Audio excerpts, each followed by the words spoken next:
And I'm not from Iowa. I'm going to announce that from the beginning. I'm not from Iowa. However, if I were running for the U.S. Senate in Iowa, I would think that it's probably a bad strategy to trash Chuck Grassley and farmers in one sentence. In fact, as a physician, it's not hard to convince me that I'd rather have a farmer than a lawyer almost any day. I'm happy to endorse the entire Republican ticket. It's not that hard. Governor Branstad doesn't really need my help. We hope Governor Branstad, though, will help us get all the new congressmen elected. David Young, we were with the other day. David Young's a great candidate. We were with Marionette Miller Meeks as well, Rod Blum, and also with Steve King. There's a chance you could win all 4 seats. You could win all 4 seats.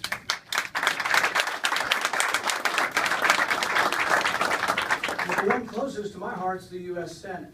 I'm tired of living under Harry Reid's iron fist. I'm ready to do something good for the country. We can't do anything good until the Republicans take over. And I heard somebody say on the trip here that if Joni Ernst wins, that means we've taken over the Senate. That's absolutely true, because Iowa's not an easy state.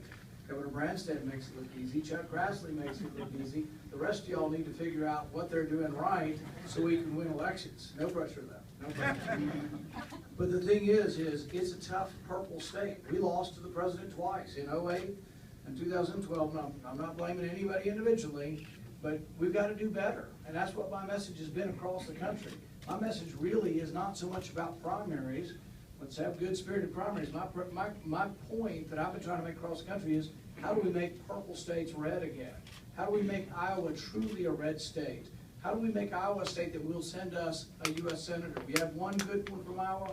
We need another good one. How do we do that again? How do we get to be a bigger, better, bolder party? I say what we should do is be boldly for what we're for. Let's don't be tepid. Let's don't be timid. Let's be boldly for what we're for. But then let's take that message to people who haven't been hearing it. Let's take that message to people who live in poverty, people who are unemployed, and say, it isn't that one party cares more about you.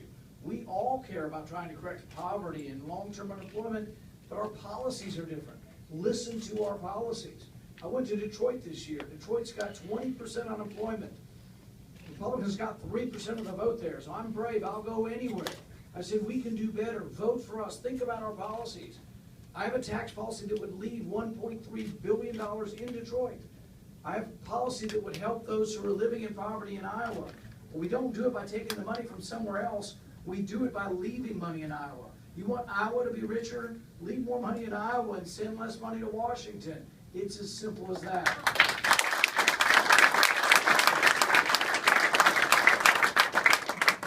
I'm excited about what's going to happen in November.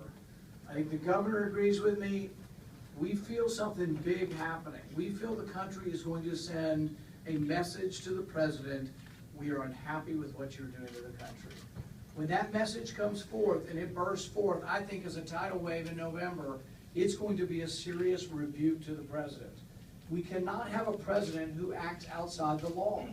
We're in this debate over immigration reform, and I tell people, it's not just about immigration reform. It's about the president acting in a lawless way. He says, I have no choice, so I will act. What does that mean? He's just declared himself emperor?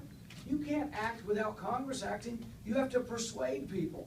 In America, we persuade people. Democracy is trying to convince people of your opinion, trying to win. He can't just do things. And so this is really what this election's about. It's going to be about whether we want an imperial presidency or whether we believe in a democratic republic that we've always had. It's about the checks and balances of government. I'm going to try to be part of that. I wish you the best of success in Iowa, and I hope I can be a small part in helping your congressional and Senate candidates. Thank you very much.